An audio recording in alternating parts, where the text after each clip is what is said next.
All right, that was last night. Now I'm joined by Dr. Michael Oren from We Got It to Work finally. Thank you, Dr. Oren, for joining us. I teased that you were going to explain to us the Major General who went swimming and let her phone go to the bottom of the ocean. So let's start there and go to Mom Donnie. We can go into the break and I'll play it later. What's going on with that Do I have story? to? Do I have to listen? During the course of the Gaza operation, the war, the IDF and security services arrested, took into custody literally thousands of Hamas prisoners and Hamas supporters.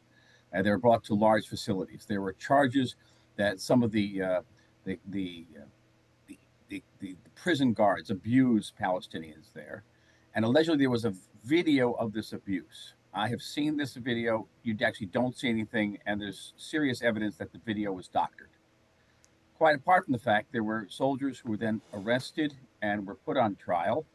And during the course of their arrest, when they were incarcerated, protesters literally broke into the facility to try to release them, saying that this was a attempt to blacken the reputation of soldiers of the IDF. So that was that controversy. Now the prosecutor general of the army, a woman who carries the rank of brigadier general, leaked this video to the press, which was problematic enough. But then she lied about leaking to the video to the Supreme Court of Israel and to other investigators.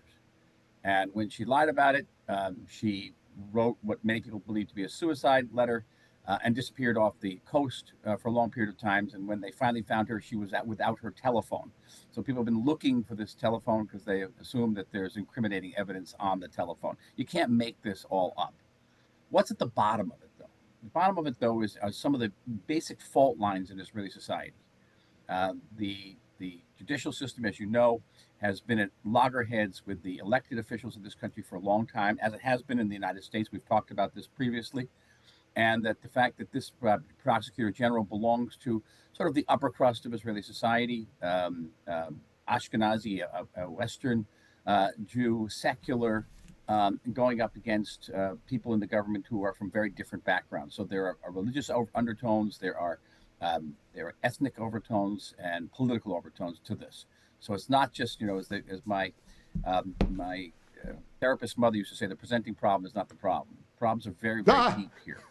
And okay. it is really it is shaken up the society. And by the way, it's just starting. Should they find the phone? As of tonight, and I believe this or not, they found her Apple Watch, and they're trying to Oh my God. try to extract This is a information from movie. her Apple Watch.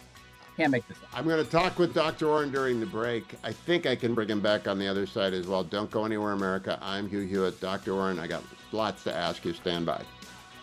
I'm back now with Dr. Michael Oren during the break, and we'll play it later, and we'll put it all on the YouTube page for Hugh Hewitt. Dr. Oren, I just finished reading Amit Segal's book, A Call at 4 a.m. I thought I knew something about Israeli politics, but I don't know anything about Israeli politics. It's so freaking complicated. And I get it down. Amit, help me out. I cite your book, Ally, as being the best thing for Americans to read. Now I want them to read A Call at 4 a.m. as well. But does this general have NDS, Netanyahu derangement syndrome? Is that the underlying cause here? It is many underlying causes. It's not just Netanyahu syndrome. It's what that represents. Again, it's the fault lines in Israeli society. Every society has its fault lines. In America, it's race. It's America. It's Yes. central power versus state and individual power. Right? These are basically the issues that led to the Civil War, and they continue. It's church and state. In Israel, it is ethnicity.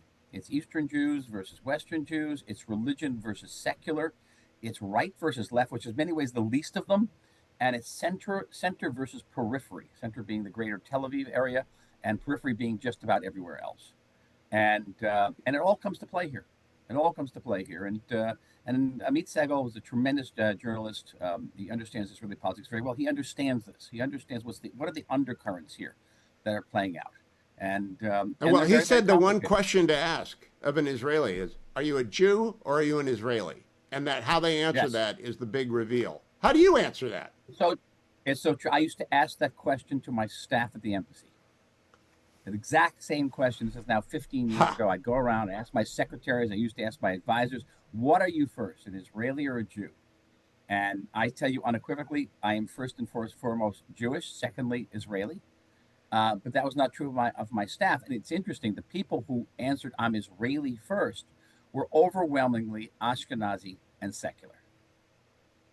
Well, that is what comes clear here. In Ally, as you explain the relationship between America, you perhaps didn't let us in on what's going on inside the house, like the lace curtain Irish. You don't get to see what's going on inside of the house.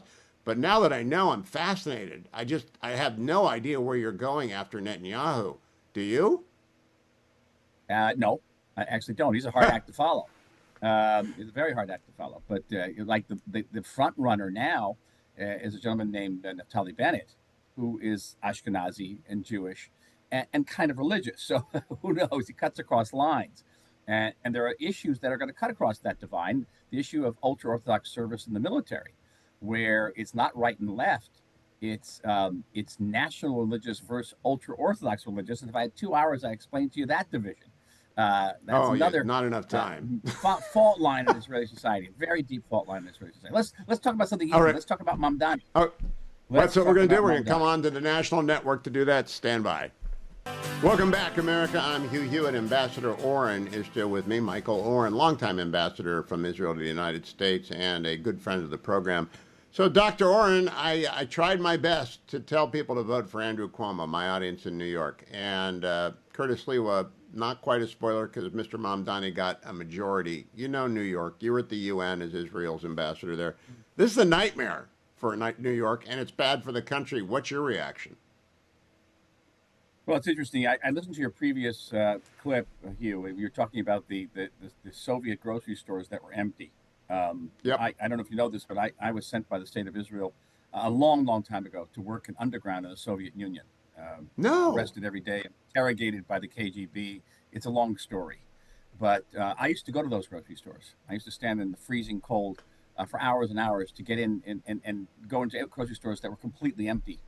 And it was a very profound image that you evoked by saying that, because I know exactly what you're talking about, those empty grocery stores.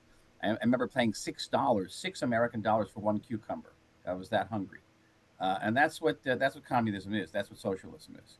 But I think, for an Israeli, from a former New Yorker and a Jew, Mamdani's election is not about empty grocery stores. It's not about the rental economy in New York that's going to collapse, or the free bus rides that are not going to happen. It's about not just the normalization of anti-Semitism, but the popularization of anti-Semitism. He was elected not despite his horrendous positions on Israel, but because of them. And that is the watershed issue here. It's now in the mainstream. And understand this. People say, he'll say, oh, I stand up against anti-Semitism. I'm going to fight anti-Semitism. You cannot fight anti-Semitism at the same time saying that the world's largest population of Jews in the world should be wiped off the map, and should be wiped off the map by ways of a global intifada, which means killing us, literally killing me, killing my family, killing my neighbors, killing my entire community. That's what it means. And by the way, that's not a dog whistle. That is a clarion call to anti-Semites, and you're going to see it very, very fast. I agree with everything you said. I said it again and again and again. He is the real deal. He's an anti-Semite. It's at the core of his identity. But I don't know what anyone can do about it except suffer through it. And I expect there to be flight from New York City. And I would think twice if I'm Netanyahu before I come to the United Nations again, because this guy could do anything. What do you think he will? No, I don't think he can. I think that the prime minister was rejected by federal law, by international law. He can't arrest anybody coming into New York, certainly a foreign leader. By the way, he's not saying he's going to arrest Putin. He's not going to arrest Xi, who has put 1 million Muslims into concentration camps. He won't arrest the leaders of North Korea or Iran. That, by definition, is anti-Semitism. He will only arrest one leader in the world, and that's the democratically elected leader of the only Jewish state in the world. Tell me that's not anti-Semitic. By definition. He can't do that, but he can do a lot of other things. For example, I'm very privileged now to be the ambassador for the Technion. That's Israel's MIT in Haifa. And Technion has a campus with Cornell University in New York City. And Mamdani has said that he will defund that campus. He'll defund that campus. He can next year there's going to be a salute to Israel parade. Tens and tens of thousands of people come out to that parade. Is he going to defend that parade? If that parade is met by violent protesters, pro-Hamas demonstrators, is he going to defend that parade? Before we get to the point of arresting Netanyahu, there are many catastrophic things that can happen as a result of his election. Well, yeah, in a very practical sense, you need permits to open businesses. And if you want to open a business that is obviously Jewish, I don't know that the city staff in charge of that are not going to be discriminating in subtle ways, as was the case with racists during the post-Jim Crow era in the South. There were still ways to discriminate. I guess you have to legally arm up. Is that the one thing that American Jews can do, is identify their best legal defense group and fund it? Certainly, and they just also may have to defend themselves. I'm friendly with a group of New York Jews who have studied Krav Maga, that's Israeli karate, and they volunteer to help defend and protect pro-Israel events throughout New York City. But it's not so much that a Jewish store would open, but what if a store would open that was going to sell Israeli art? Would that get permit? And there are many, many areas where this administration in New York can cause immense harm to Israelis. I got to keep you through the break here, because I'm going to talk to him during the break and then go to Mary Catherine. But very quickly, think about this, and I'll go to break. On Tuesday morning, he said he's for BDS.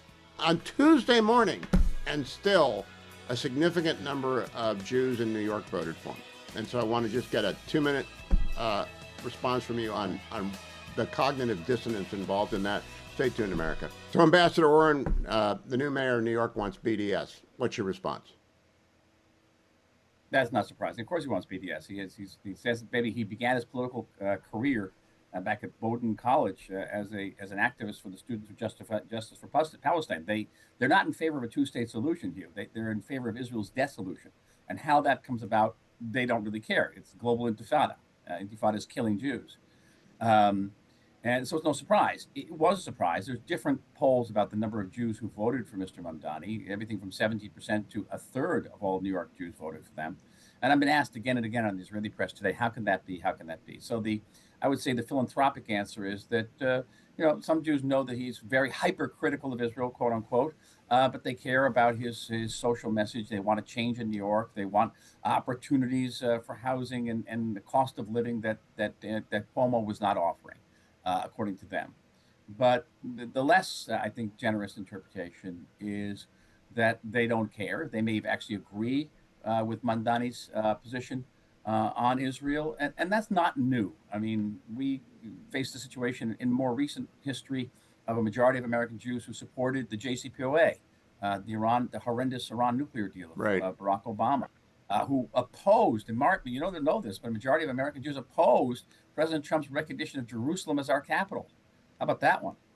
And I did not know that. It goes way back. We have a holiday called Hanukkah, where we celebrate a victory of the Jewish people over Jews who were supporting our enemies, the Greeks.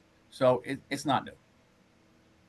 Not new, but it's alarming, and we'll continue to talk about it, I hope, weekly. Dr. Michael Oren, thank you. Follow him on X at Dr. Michael Oren, and subscribe to him on Substack. If you want to really know what's going on in American Israeli politics, that's the place to go. Thank you, Doctor.